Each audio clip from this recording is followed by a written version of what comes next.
intervals, still has trouble escaping the tough cop image.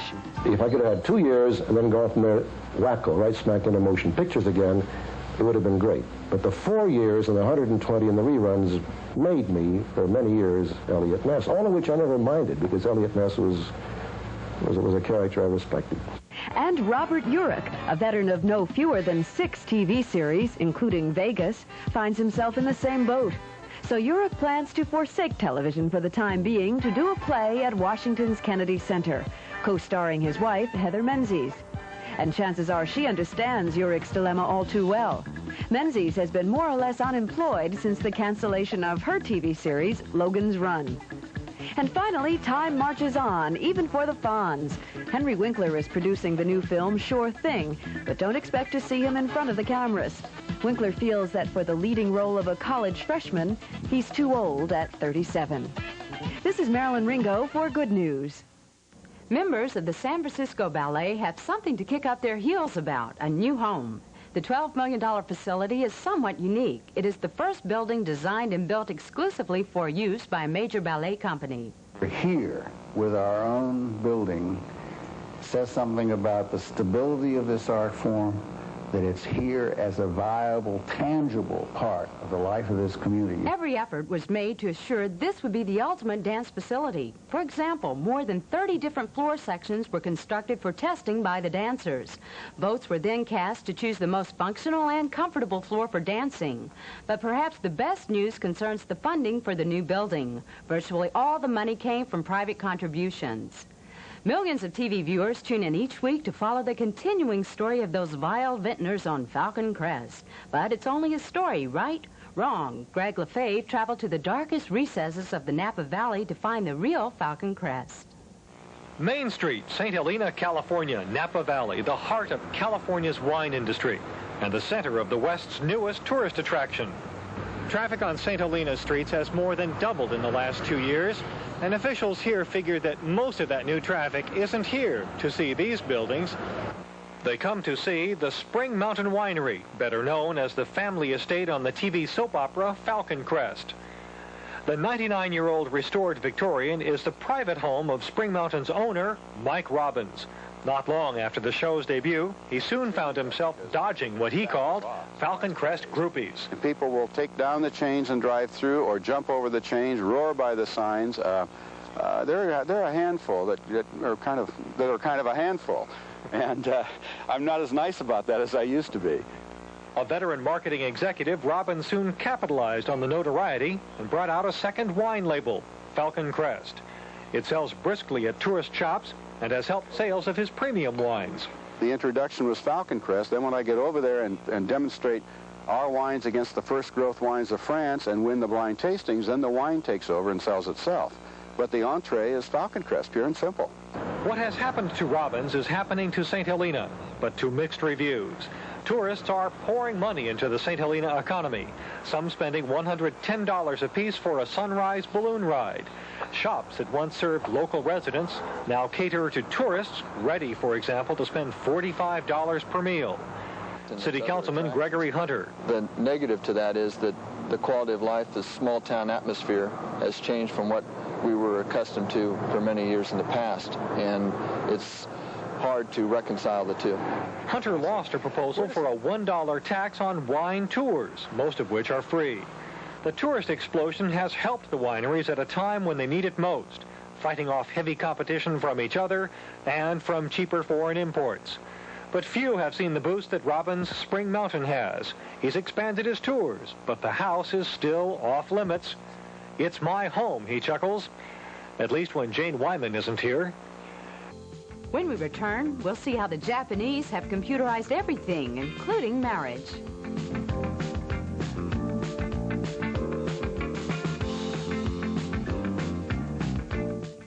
He's been called the greatest country singer alive today. The one and only George Jones, a living legend. She thinks I still care. But if drinking don't kill me. He's He's won countless awards, been Country Singer of the Year 2 years in a row. Now his greatest original hits are all in the very best of George Jones. Tender year. He stopped loving her today. Because his songs are so personal, so honest, you'll truly be moved. The winter race is on and If you buy only one album this year, make it the very best of George Jones. if you'd like to take the grand tour, 'cause I'm not ready. Remember, this giant collection is only available through this exclusive offer, so please get ready to order yours now. To order, call toll-free 1-800-257-1234. In New Jersey, call 1-800-232-6966. To save all COD and handling charges and pay only $8.98 for the album, $9.98 for 8-track tape or cassette, send check or money order to George Jones, P.O. Box 7500, Atlanta, Georgia. Remember, to save all additional charges, send check or money order to George Jones, P.O. Box 7500, Atlanta, Georgia. Sunday morning on Academy Award Theater. Why don't you finish the job? John Wayne is a man with a mission. I found Lucy back in the canyon. Buried her with my own hands. He'll let nothing stand in his way. I don't stand talking in the wind. It was a daring and dangerous plan. Let's go! John Wayne, The Searchers, Sunday morning on SuperStation WTBS.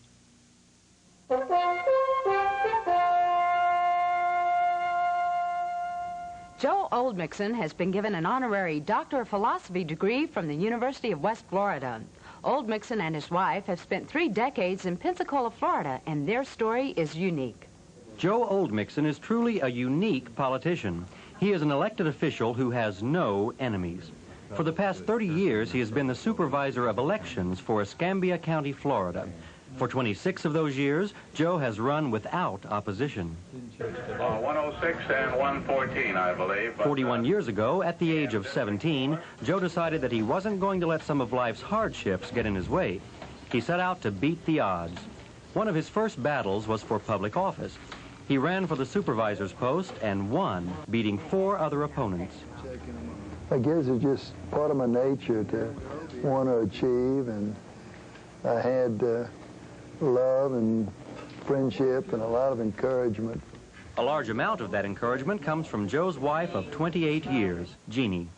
She is a dynamo on wheels who lets nothing get in her way, as she lives by what she calls her family philosophy, never say die. They always let me do the things that I wanted to do.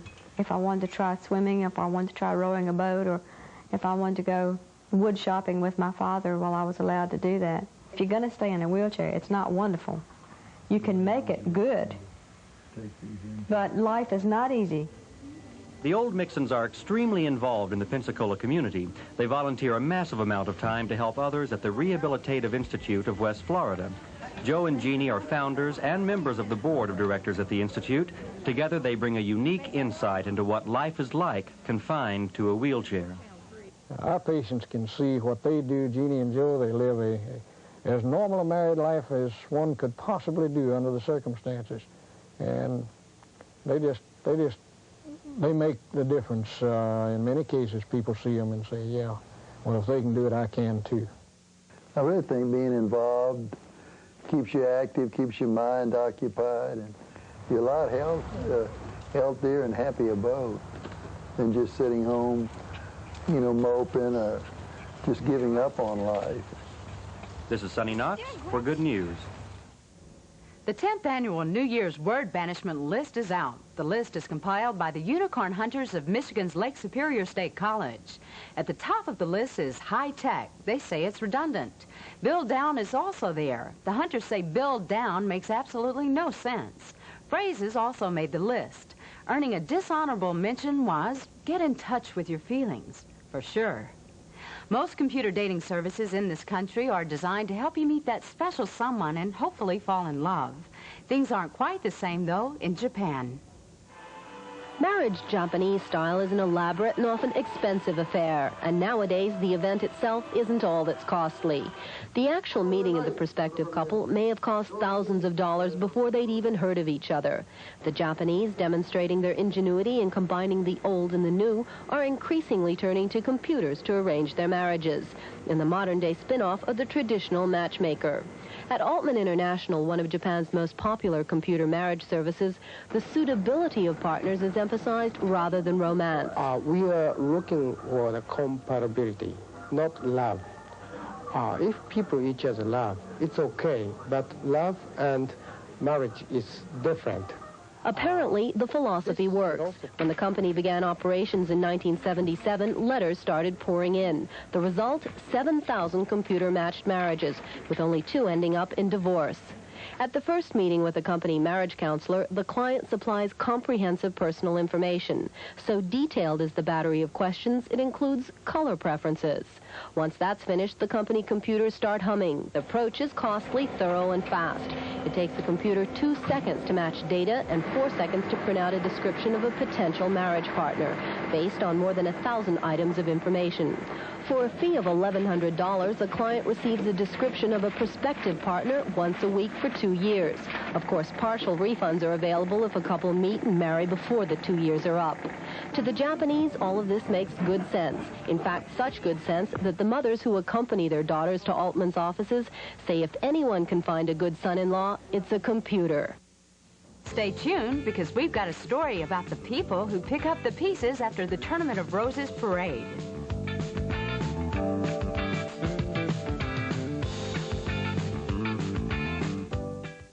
This is the most common screwdriver used in America today. Come on, admit it. You've done this, haven't you? Oh, we don't blame you. A regular screwdriver can bring tears to your eyes. Fancy ones can be positively painful. But now there's PowerDriver, a breakthrough in screwdriver design. PowerDriver fits right on your drill. Slip in a screw and it locks in place. The screw can't fall out.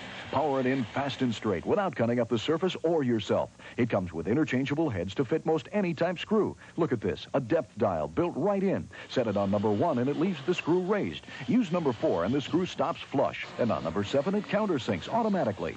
8 different settings you can dial and the screw is released at the depth you select. It's foolproof, fast, and so simple to use. With tiny screws like these or this monster that would twist your wrist off the old way. PowerDriver just powers it in. Even solid oak is a cinch for PowerDriver, not like your old blister buster. In Formica, it socks up without scratching up the surface and even works on metal. There's more. In masonry block, it's sensational. No plug needed, no pilot hole to drill. Try that with your old screwdriver.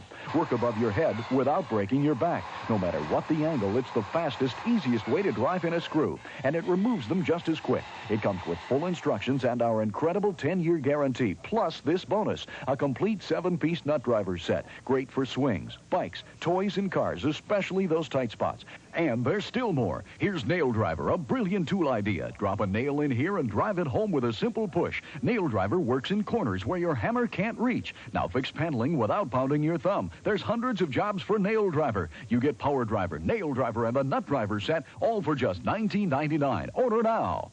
For COD and credit card orders, call 1-800-257-1234. In New Jersey, 232-6966. Save the COD charges. Send $19.99 plus $3 shipping and handling to PowerDriver, Box 7500, Atlanta. Demand for this fine quality 9-piece PowerDriver set will be incredible, so order now.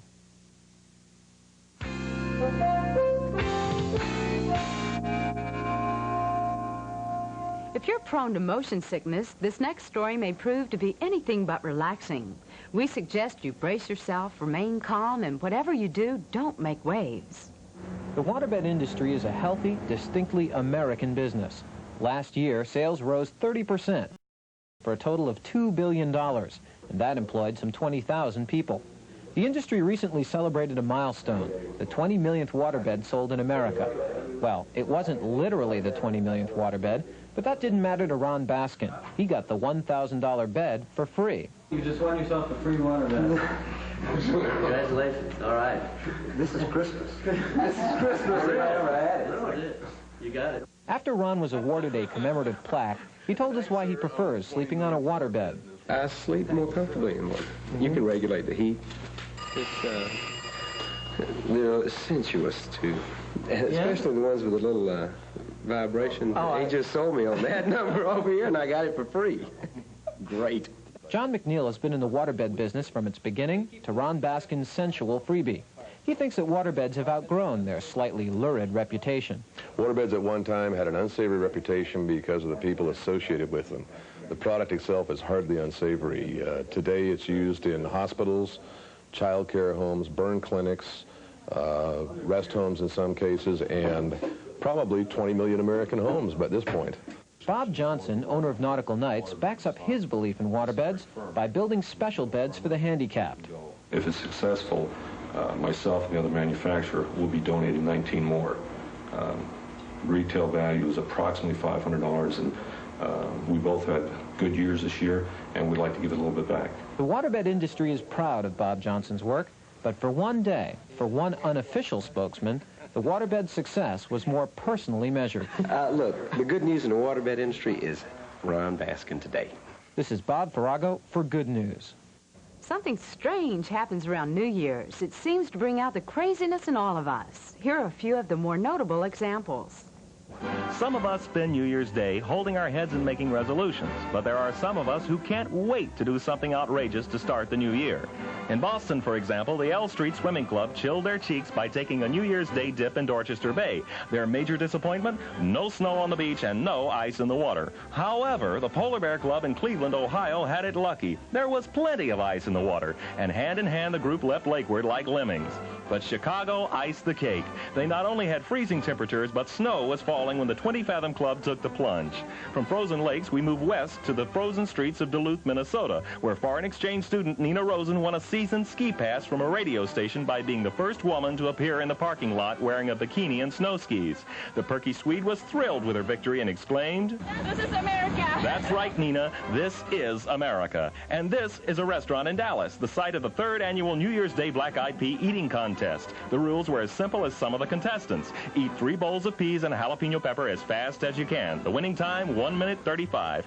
But the New Year's Day tradition that confounds us all takes place in Philadelphia, the Mummers Parade, where 25,000 otherwise normal people put on feathers, glitter, and outrageous makeup and go crazy in public. And from the looks of things, mumming knows no age limit. Liz? The Mummers are proof that everybody loves a parade, and the Tournament of Roses is one of our favorites. Unfortunately, Bill Tush arrived just a little too late for the actual parade, but he decided to do a story anyway. The 95th Annual Tournament of Roses Parade is now history. The floats are gone, the bands have left, and the crowds have all disappeared. But what's left? The garbage. Tons and tons of garbage. Dirty, stinking garbage. Work began immediately after the parade to clean the 5.5-mile route of an estimated 40 to 50 tons of trash, ranging from fast food containers to soft drink bottles. Even sofas and chairs were left behind by the spectators, many of whom spent the night waiting for the annual New Year's event. Work crews went into full force beginning at midnight Monday. A sanitation crew of 70 manned trucks, street sweepers, and brooms to return this California town to its usual appearance. The entire job takes, believe it or not, just 8 hours. And just think, in a few days, these beautiful Tournament of Roses parade floats will begin to wilt and become garbage. Tons and tons of dirty, stinking garbage. Well, the parade has passed us by, but join us again next Sunday morning. Until then, here's hoping all your news is good news.